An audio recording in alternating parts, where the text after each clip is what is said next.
سلام علیکم برادر عزیز. ما گاو زده استودم، شما نکی گوش نکدستین. با دقت گوش کنید.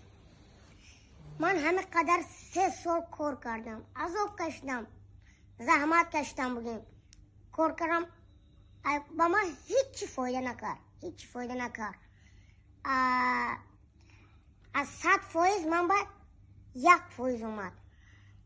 من 18 ساله شدم. من خودم اکنون گاو زدستم. شما بسیارتون فکر میکنه که من با اون کس یاد دستم.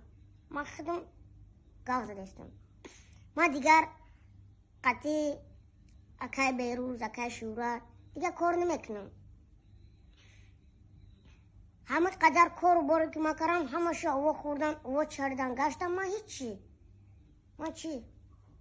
حاضر یکو من برای خودم و برای خودشون. انشاءالله همه کار نقض می شود.